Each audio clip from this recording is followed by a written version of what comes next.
미국과 중국 간 무역 협상이 아무런 합의 없이 끝났습니다.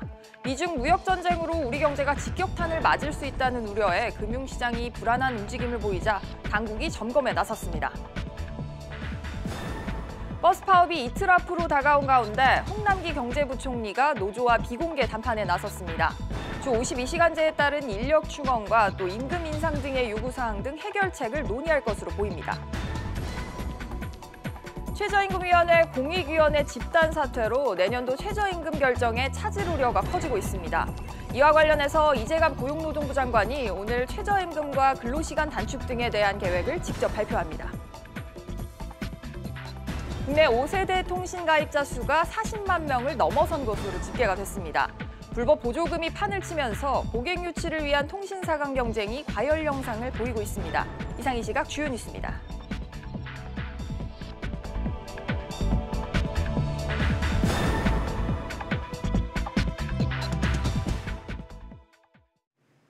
첫 소식입니다. 미국과 중국 간 마지막 무역 협상이 결국 합의 없이 끝났습니다. 관세 전쟁 우려가 커지면서 우리 수출과 경제에도 당장 빨간불이 켜졌는데요. 취재기자 연결해서 알아봅니다. 윤지혜 기자. 네, 윤지혜입니다. 윤 기자, 결국 미국과 중국이 무역 협상 합의에 실패했죠. 네, 미국을 찾은 중국 협상단이 현지 시간으로 10일 결국 합의를 하지 못하고 미국을 떠났습니다. 양측은 한 달여간의 유예 기간을 갖고 대화를 계속해갈 것이라고 밝혔습니다. 하지만 트럼프 대통령은 미중 무역 협상 결렬 시 모든 중국산 제품에 25%의 관세가 부과되도록 행정 절차를 지시했는데요. 중국도 이에 맞서 미국의 보복 관세 카드를 꺼낼 가능성이 있습니다. 이런 가운데 미중 정상은 다음 달 일본 오사카에서 열리는 주요 20개국 정상회의에서 관련 논의를 진행할 것으로 전망됩니다. 문제는 중국과 미국이 각각 우리나라의 수출 1, 2위 대상국이라는 점인데 우리 정부 대응 방안은 있습니까? 네, 오늘 아침 기획재정부와 한국은행 그리고 산업통상자원부 등이 참석한 확대 거시경제금융회의가 열렸는데요. 이호승 기획재정부 제1차관은 미국의 중국 추가 관세 부과가 국내 실물 경제에 미치는 영향이 제한적이라면서도 국내 금융시장 변동성이 과도하게 확대될 경우 적기에 시장 안정 조치를 하고 선제적으로 대응하겠다고 말했습니다. 또 통상 갈등이 장기화되면 글로벌 경제와 교역이 위축될 수 있다며 무역 금융을 확대하고 교역 다변화 노력도 지속하겠다고 덧붙였습니다. 하지만 아무래도 우리 수출에 타격이 상당할 것 같은데요. 네, 한국무역협회는 무역전쟁 여파로 올해 전체 수출 규모가 0.14%, 우리 돈으로 1조 원이 넘게 감소할 것이라고 전망했습니다. 이번 달 1일부터 10일까지 수출은 130억 달러로 지난해 같은 기간보다 6.4% 줄었는데 6개월 연속 감소세가 우려됩니다. 또 기업의 투자 지원과 금융시장 불안 등 간접 피해까지 감안하면 피해가 더 커질 것으로 보입니다. SBS CNBC 윤지혜입니다. 이처럼 미중 무역 협상이 빈손으로 끝나면서 오전부터 외환 시장이 출렁이고 있습니다. 취재기자 연결해서 알아봅니다. 임종윤 기자. 예, 금융감독원에 나와 있습니다. 네, 임 기자, 환율 상황을 보면 오전부터 오르고 있다고요? 그렇습니다. 조금 전에는 오늘 오전 11시 20분 현재로 보니까 지난주 금요일이죠. 5원 80전이 올라서 1,183.5원에 거래가 되고 있었습니다. 2년 4개월 만에 최고치로 다시 좀 올라선 모습이고요. 환율은 추가 관세 부과 시점이었던 지난주 금요일 오후만 해도 걱정했던 것보다 큰 변동을 보이지 않았는데 주말새 앞서 들으신 대로 미중 무역 협상이 소득 없이 끝나면서 장이 열리자마자 상승 출발한 상황입니다. 그렇군요. 그런데 시장 상황을 보면 이게 이번 달 들어서 계속 강세 행진인 거죠? 그렇습니다. 미중 무역 협상은 사실 별개로 이달 들어서 환율은 계속 상승세, 그러니까 원화 가치가 계속 떨어지고 있는 상황입니다. 지금 화면에 그래프가 한 장 나갈 텐데 여기서 보실 수 있듯이 이달 초에 1,160원대에서 시작됐던 환율이 불과 2주여 만에 1,180원을 넘긴 상황입니다. 대외적인 이런 악재와 별개로 국내 경제 상황의 어려움, 그러니까 수출 증가율의 둔화라든가 반도체 실적 부진, 투자나 소비 등 주요 경제 지표들이 여전히 좋지 않다는 점이 환율 상승, 원화 가치 하락에 직접적인 영향이 되고 있다, 이런 해석이 나오고 있습니다.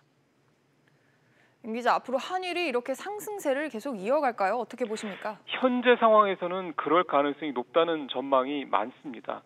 환율 상승의 이유가 물론 미중 무역 갈등, 그다음에 국내 경제 부진에서 비롯했다라는 걸 감안하면 이 두 변수가 해결돼야 환율이 안정세를 찾을 텐데요.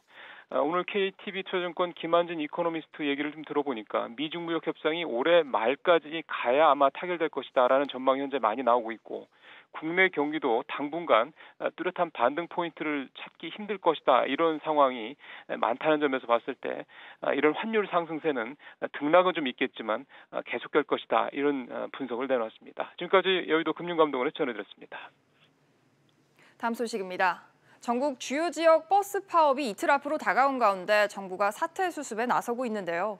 오늘 오전에는 홍남기 경제부총리가 김주영 한국노총위원장과 비공개 회동을 가졌습니다. 취재기자 연결해서 알아봅니다. 손석우 기자. 네, 손석우입니다. 네, 송 기자, 오늘 비공개 회동은 사실 파업이 임박한 상황에서 열렸는데 양측 간에 어떤 논의가 오고 갔습니까? 네, 오늘 비공개 회동은 홍남기 경제부총리와 또 전국 자동차 노동조합 연맹 류근중 위원장, 한국노총 김주영 위원장 간 이루어졌는데요. 서울 모처에서 만나서 조금 전인 오전 11시경 회동을 마친 것으로 전해졌습니다. 이틀 앞으로 다가온 버스 파업과 관련해 노조의 협조를 구하고 정부 입장을 전달한 것으로 알려졌습니다. 정부는 잠시 후에 면담 결과와 또 버스 파업 관련 대책을 아우르는 입장을 내놓을 예정입니다. 정부가 부랴부랴 사태 수습에 애를 쓰는 모양새인데요. 어제도 관련 부처 장관들이 비상회의를 열었죠. 네, 김영미 국토교통부 장관과 이재갑 고용노동부 장관이 어제 합동 연석회의를 연 뒤에 대책을 발표했습니다. 이날 이 장관과 김 장관은 현실적으로 버스 요금 인상이 필요한 만큼 지자체가 책임 있는 자세를 보여달라고 지자체를 압박하는 모습을 보이기도 했습니다. 현재 경기도를 비롯한 지자체들도 요금 인상을 검토하고 있는데 지자체들 간 이견이 있어서 아직 합의에는 이르지 못한 상태입니다. 경기도의 경우 버스 요금을 200원 정도 인상하는 방안을 검토 중인 것으로 알려졌지만 수도권 환승 할인 문제 등을 거론하며 서울시와 함께 올려야 한다는 입장을 내세워 결정을 내리지 못하고 있습니다. 그런데 파업을 불과 이틀 앞둔 상황입니다. 정부와 지자체 그리고 버스 노사에게 모두 무책임하다는 비판이 거세지고 있다고요. 이 파업이 현실화될 조짐을 보이자 어떻게 보면 가장 손쉬운 요금 인상을 내세우고 있다는 점에서 비판 여론이 적지 않은 상황입니다. 국토교통부 내에 또 올해 3월 대도시권 광역교통위원회가 출범했고 이견을 조정할 시간이 충분했는데도 이 파업이 코앞에 닥칠 때까지 제대로 대비를 하지 못했다는 비판이 정부와 지자체를 향하고 있습니다. 버스 노사 역시 시민들을 볼모로 재정 지원과 요금 인상만 요구할 게 아니라 어느 정도의 고통 분담을 감수해야 한다는 목소리도 커지고 있습니다. 지금까지 SBS CNBC 손석우입니다. 이달 수출액이 반도체와 반도체 부진 등의 영향으로 감소했습니다. 관세청에 따르면 이달 1일부터 10일까지 수출은 130억 달러로 1년 전보다 6.4% 줄었습니다. 품목별로는 반도체가 32%, 액정 디바이스는 42% 수출이 감소했고 국가별로는 대중국 수출이 가장 많이 줄었습니다. 지난달 외국인들의 국내 상장 주식 채권 투자가 늘어난 것으로 나타났습니다. 특히 외국인들은 국내 상장 주식을 한 달 만에 다시 사들이는 모습을 보였는데요. 취재기자 연결해서 알아봅니다. 김성현 기자. 네, 김성현입니다. 김 기자, 지난달 외국인들이 국내 주식과 채권에 투입한 자금 규모는 얼마나 됩니까? 네, 지난달 외국인 투자자들은 국내 주식과 채권에 3조 1,010억 원을 투입했는데요. 국내 상장 주식에 2조 5,750억 원, 상장 채권에 5,260억 원을 순투자한 것으로 나타났습니다. 주식은 한 달 만에 순매수로 전환했고 채권은 지난 3월에 이어 순투자를 유지했는데요. 미중 무역 협상에 따라 대한 기대감과 경제지표 개선 등 긍정적 대외 여건이 투자 매력을 높인 것으로 분석됩니다. 또 외국인의 주식 보유 규모도 늘었다고요? 네, 그렇습니다. 지난달 외국인의 주식 보유 규모는 전달보다 21조 2천억 원 늘어난 575조 9천억 원입니다. 이는 시가총액의 32.4% 수준으로 지난 3월과 비교해 21조 2천억 원 증가한 수치입니다. 지역별로 살펴보면 유럽과 미국 등에서 순매수했으며 중동에서는 순매도했습니다. 주식 보유 규모는 미국이 245조 6천억 원으로 가장 컸으며 이는 외국인 전체의 40%를 웃도는 수준입니다. 상장 채권 보유 잔고도 112조 원을 기록해 지난 3월과 비교해 6천억 원가량 상승한 것으로 나타났습니다. SBS CNBC 김성현입니다. 주유소에서 휘발유 값이 12주 연속 상승했습니다. 한국석유공사 유가정보 사이트에 따르면 전국 주유소의 리터당 휘발유 가격은 이달 둘째 주 36.4원 올라 인상폭이 전주에 비해 2배 가까이 커졌습니다. 서울 지역의 휘발유 평균 가격은 전국에서 가장 비싼 1,587.8원을 기록해 1,600원대에 육박했습니다. 현대자동차의 대형 스포츠 유틸리티 차량 펠리세이드가 높은 인기로 물량 부족 상황에 처했습니다. 생산을 늘리면 될 것 같지만 쉽지 않다고 하는데요. 취재기자 연결해서 자세히 알아봅니다. 권세욱 기자. 네, 권세욱입니다. 권 기자, 현대차의 펠리세이드의 누적 계약 건수 얼마나 됩니까? 네, 현대차에 따르면 펠리세이드의 누적 계약 건수는 6만 5천 대를 넘어섰습니다. 지난달 말 기준으로 누적 판매량은 2만 5천 대였습니다. 지난 1월에 본격적으로 판매가 시작된 뒤 매달 6천 대 내외로 팔리고 있습니다. 국내 SUV 판매 1위인 산타페와 별 차이가 없는 상황입니다.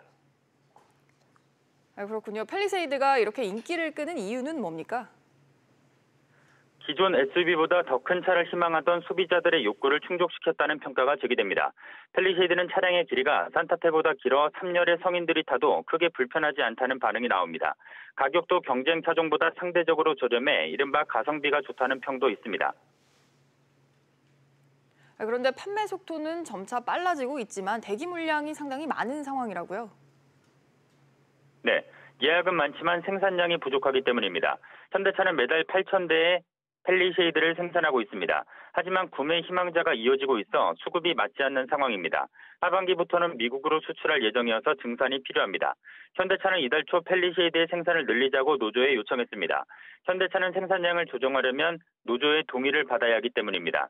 이에 노조는 최근 펠리세이드 생산량을 월 6천 대에서 8천 대로 늘린 만큼 당장 논의할 수 없다고 답한 것으로 전해졌습니다. SBS CNBC의 권세욱입니다. 기업이 정규직이 아닌 파견이나 하청 등 간접 고용 근로자를 고용하면 일반적으로 노동 생산성이 타락한다는 연구 결과가 나왔습니다. 이런 간접 고용까지 고려하면 대기업의 노동 생산성이 지금보다 최대 11% 하락하는 것으로 나타났는데요. 취재기자 연결해서 알아봅니다. 박규준 기자. 네, 박규준입니다. 박 기자, 그러니까 현재 기업들의 노동 생산성이 과대평가됐다, 이런 얘기인 거죠? 네, 맞습니다. 한국은행이 최근 이 간접 고용까지 고려한 기업 노동 생산성을 분석한 보고서를 내놨는데요. 이 보고서에 따르면 이 정규직 근로자 300명 미만의 중소기업 같은 경우는 간접 고용을 고려하면 노동 생산성이 최대 4.4% 떨어집니다. 이 근로자 300명 이상의 대기업 같은 경우에는 최소 8.7%, 최대 11.2%까지 노동 생산성이 떨어집니다. 이렇게 간접 고용을 고려하면 생산성이 떨어지는 이유는요. 이 노동 생산성이라는 게 인건비 등 노동 투입량 대비 이 생산량 등 산출량으로 계산이 되는데요. 현재 간접 고용을 쓰는데 들이는 인건비 등은 이 분모에 반영하진 않지만 분자인 산출량에는 포함시키기 때문입니다. 쉽게 말해서 간접 고용 비용까지 고려하게 되면 노동 생산성이 떨어진다 이렇게 보시면 됩니다. 그런데 간접 고용을 감안한다고 모든 기업의 생산성이 하락하지는 또 않는다고요? 네, 맞습니다. 이 업종과 기술 수준에 따라서 방향이 좀 다른데요. 기술력이 좀 높은 기업들 같은 경우에는 식료품이나 음료, 이러한 비숙련 노동 제조업은 간접 고용이 노동 생산성에 미치는 방향을 단정할 수 없다고 보고서는 밝혔습니다. 같은 제조업인데도 도금이라든지 또 재련 등 이러한 고숙련 노동 제조업 같은 경우에는 이 간접 고용 비중이 1%포인트 늘면 이 노동 생산성이 0.9% 떨어졌습니다. 하지만 이와 반대로 간접 고용이 오히려 이 노동 생산성을 높이는 경우도 있었는데요. 이 컴퓨터 프로그래밍 등 높은 전문 지식을 요구하는 고기술 서비스업 같은 경우에는 간접 고용 비중이 1%포인트 오르면 노동 생산성도 2.2% 상승했습니다. SBS CNBC 박규준입니다. 다음은 최저임금 소식입니다. 문재인 대통령이 지난주 최저임금 인상 속도 조절 의사를 밝힌 뒤 이를 둘러싼 논란이 가열되고 있습니다. 최저임금을 놓고 경영계와 노동계의 공방은 계속되는 가운데 내년 최저임금 결정 논의도 난항을 겪고 있는데요. 자세한 내용 취재기자 연결합니다. 조슬기 기자. 네, 조슬기입니다. 조 기자, 우리나라의 최저임금 수준을 놓고 경영계와 노동계가 충돌을 했어요. 네, 한국경영자총협회가 내놓은 우리나라와 OECD 국가의 최저임금 수준 국제 비교라는 자료가 논란을 일으키고 있습니다. 경총은 자료를 통해 올해 우리나라의 최저임금 누적 인상률이 29.1%로 경제협력개발기구 OECD 28개국 평균 인상률보다 크게 높은 편이라고 주장했습니다. 또 중위임금 대비 최저임금 수준은 64.5%, 평균 임금 대비 최저임금은 50.3%로 경제협력개발기구 OECD 국가 중 6위와 4위에 해당하는 수준이라고 강조했습니다. 한마디로 우리나라의 최저임금 인상 속도가 빠르고 선진국들 가운데서도 매우 높은 수준이라는 건데요.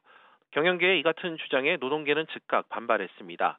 비교 수치가 된 OECD 평균 임금값이라는 게 확정되지 않았고 국가마다 최저임금 조사 기준과 방법도 모두 달라 최저임금을 국제 비교하는 것은 불가능하다 이런 주장입니다. 이 가운데 내년 최저임금을 결정해야 하는 최저임금위원회는 공익위원회 집단 사퇴를 맞는 등 여전히 혼란스러운 상황이죠. 그렇습니다. 최저임금을 심의해야 할 공익위원들이 집단 사퇴 의사를 밝힌 상태라 내부적으로 상당히 어수선한 모습입니다. 정부가 추진해온 최저임금 결정체계 개편 작업이 이번 사태를 불러온 가장 큰 원인으로 꼽히는데요.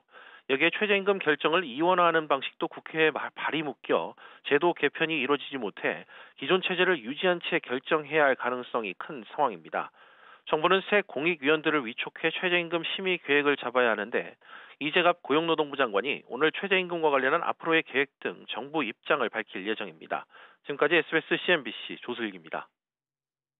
5세대 이동통신 5G가 서비스 불량 논란에도 가입자가 40만 명을 넘어선 것으로 보입니다. 하지만 그 배경에 이동통신사, 제조사 간 출혈 경쟁과 또 불법 보조금이 있는 것으로 추정이 되는데요. 시장 혼탁을 우려하는 목소리도 커지고 있습니다. 취재기자 연결합니다. 김현우 기자. 네, 김현우입니다. 네, 김 기자, 이통사들의 경쟁으로 이제 주말 최신 5G 폰을 공짜로 받을 수 있었다면서요? 네, LG전자가 지난 10일 출시한 V50 ThinQ를 지금 공짜로 구입하거나 페이백을 받을 수 있습니다. 출고가가 120만 원 가까이 되는 최신 스마트폰이 공짜 폰이 된 겁니다. 일부 통신사에서 최대 77만 원이 넘는 공시 지원금을 지급하고 대리점에 80만 원까지 리베이트, 판매 장려금을 지급하기 때문인 것으로 추정됩니다. 이 같은 출혈 경쟁으로 5G 가입자는 40만 명은 넘은 것으로 추산됩니다. 김 기자, 지나치게 높은 판매 장려금과 또 공시지원금은 불법이 아닙니까? 네, 그렇습니다. 이 통사가 대리점에 주는 판매 장려금은 불법 보조금이 될 수 있기 때문에 방송통신위원회는 30만 원까지만 허용하고 있는데요. 이 통사들이 이를 지키지 않고 있다는 의혹입니다. 공시지원금은 한번 공시하면 최소 7일 이상은 유지해야 합니다. 그렇군요. 그런데 이런 불법 논란에도 이 통사들이 공시지원금 등을 높이는 이유는 뭡니까? 5G 고객을 선점하기 위한 것으로 풀이됩니다. 지난달까지 KT가 5G 가입자 1위를 차지하면서 경쟁이 격화되고 있는 양상입니다. 지금 5G 경쟁에서 뒤처지면 최소 2년 동안은 뒤집기 어렵다는 전망도 있어 이 통사들이 가입자 유치에 전력을 다하고 있습니다. 하지만 과도한 공시 지원금과 리베이트는 이 통사들의 제살 갉아먹기 경쟁이 될 것이라는 우려가 커지고 있습니다. 지금까지 SBS CNBC 김현우입니다. 다음 소식입니다. 공항 면세점을 이용하려면 항공권을 끊고 해외로 나가야 하죠. 그런데 국내 면세점에서 화장품을 사 모은 뒤 항공권을 취소해서 출국을 하지 않고도 꼼수로 면세 혜택을 누린 외국인들이 있어서 관세청이 추적 조사에 나서기로 했습니다. 류정훈 기자 연결합니다. 류정훈 기자. 네, 류정훈입니다. 네, 류 기자, 일부 외국인들이 이렇게 면세 혜택을 받아서 구매한 화장품을 국내로 빼돌렸다고요? 네, 그렇습니다. 국내 면세점에서 현장 인도된 면세 화장품인데 국내에서 유통되는 일이 늘고 있습니다. 관세청이 조사해보니 국내 면세점에서 화장품을 산 뒤 항공편을 취소해 화장품을 사 모으는 외국인이 적지 않았습니다. 이들이 이렇게 모은 화장품을 보따리상에게 넘기면 이 화장품이 다시 국내로 유입되고 있다는 게 당국의 판단입니다. 네, 당국으로서도 면세 행정에 구멍이 뚫린 셈인데 어떻게 대응한다는 겁니까? 일단 조사부터 벌인다는 계획입니다. 관세청은 우선 석 달 동안 5번 넘게 항공권을 취소하거나 5천만 원 넘게 화장품이나 면세품을 산 외국인에 대해 추적 조사를 벌이기로 했습니다. 이를 통해 기업형 보따리상과 연결됐는지를 조사하고 필요하다면 1년 동안 면세품을 사지 못하도록 하겠다는 구상입니다. 관세청은 지난해 8월에 항공권 예약을 자주 취소하거나 출국하지도 않으면서 시내 면세점에서 고액의 면세품을 사는 외국인의 현장 인도를 제한한다는 방침을 밝힌 적이 있습니다. 이번에 그 기준을 강화한 겁니다. 네, 또 면세품의 유통 경로 확인에도 나선다고요? 네, 그렇습니다. 관세청은 대표 화장품 업체인 아모레퍼시픽과 LG생활건강의 시내 면세점 입점 매장 제품에 면세용을 표기할 예정인데요. 두 회사가 화장품 전체 매출의 80% 이상을 차지하는 만큼 두 회사의 표기 결정이 업계 전반으로 확산될 것으로 전망됩니다. 그러나 현재로선 스티커를 붙이거나 스탬프를 찍는 방식이어서 불법 유통 과정에서 표기가 지워질 우려가 있습니다. 아모레퍼시픽 관계자는 가맹점에서 취급하는 제품에 빠르면 이달 말부터 면세용 스티커를 부착할 예정이라고 설명했습니다. 지금까지 SBS CNBC 류정원입니다. LG화학이 지난달 미국에서 경쟁사 SK이노베이션을 영업비밀 침해로 제소했습니다. 그런데 이 소송전의 배경에는 수조 원대 배터리 수주 경쟁이 있었던 것으로 드러났습니다. 취재기자 연결해서 알아봅니다. 김성훈 기자. 네, 김성훈입니다. 김 기자, 소송의 발단이 폭스바겐에 대한 배터리 공급 계약이라고요? 네, 미 델라웨어주 지방법원이 LG화학의 소송장을 공개했는데요. 소송장에 따르면 LG화학은 SK이노베이션이 회사의 영업비밀을 부당하게 활용해 폭스바겐과 배터리 공급 계약을 맺었다고 주장했습니다. LG화학은 SK이노베이션이 폭스바겐과의 공급 계약과 관련된 회사 핵심 인력을 빼간 이후 갑작스럽게 공급 계약을 따냈다며 의혹을 제기했습니다. 그러면서 영업비밀 침해에 따른 손실이 1조 원이 넘을 것으로 추정된다고 적었습니다. 지난해 SK이노베이션은 폭스바겐의 향후 미국 생산 전기차 배터리 공급 계약을 따냈습니다. 업계 추정으로는 약 200만 대분입니다. 또 최근에는 두 회사의 합작 가능성도 점쳐지고 있습니다. 그렇군요. 김 기자, 그런데 배터리 시장에서 폭스바겐과의 계약이 얼만큼 중요한 겁니까? 네, 폭스바겐이 배터리 업체들의 주요 공급처로 꼽히는데요. 폭스바겐은 2025년까지 1,500만 대의 전기차를 양산한다는 계획을 세웠습니다. 폭스바겐의 배터리 공급 계약 규모는 최대 500억 달러, 우리 돈 58조 원에 달할 것으로 추정됩니다. 폭스바겐은 여기에 필요한 배터리를 여러 제조업체에서 조달할 계획이고 합작사 설립도 추진할 계획입니다. 이에 대해서 SK이노베이션의 입장은 뭔지, 또 소송이 앞으로 사업에는 어떤 영향을 미칠지도 전해주시죠. 네, SK이노베이션은 LG화학이 소송장을 통해 주장한 의혹들에 대해 근거가 없다고 일축했습니다. 그러면서 법적인 절차를 통해 대응해 나가겠다고 밝혔습니다. 한편 일부에서는 소송 결과에 따라 SK이노베이션의 미 조지아 공장이 생산 차질을 빚을 가능성도 제기하고 있습니다. SBS CNBC 김성훈입니다.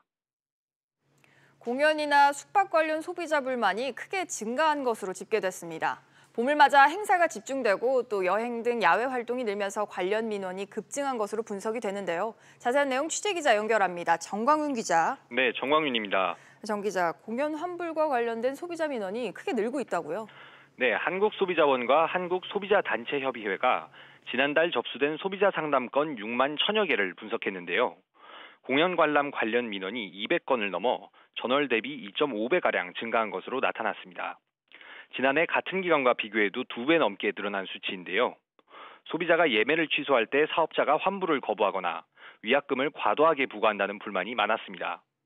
특히 할인폭이 큰 사전 예매 티켓, 이른바 얼리버드 티켓을 구입했다가 환불이 아예 안 된다는 약관 때문에 피해를 본 사례가 많았는데요. 예매 당시 개최 장소를 고지하지 않았다가 뒤늦게 밝힌 울트라 코리아 페스티벌의 경우 소비자원에 접수된 민원만 70여 개에 달하는 것으로 확인됐습니다. 그렇군요. 또 숙박 관련 민원도 늘었죠? 그렇습니다.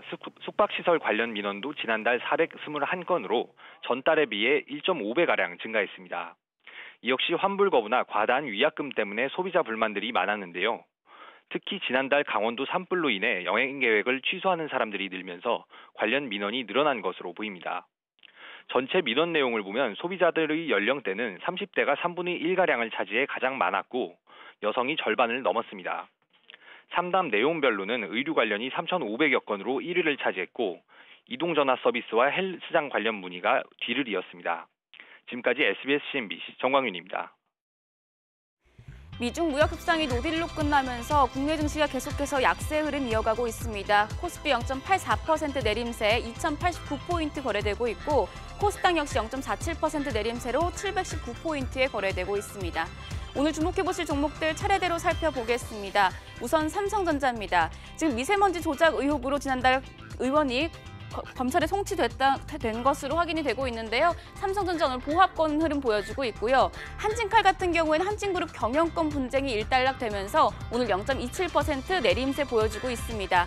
한편 배터리 저가 수주를 관련해서 소송을 준비 중인 LG화학과 SK이노베이션 각각 2.3%, 1.76% 내림세 보여주고 있습니다.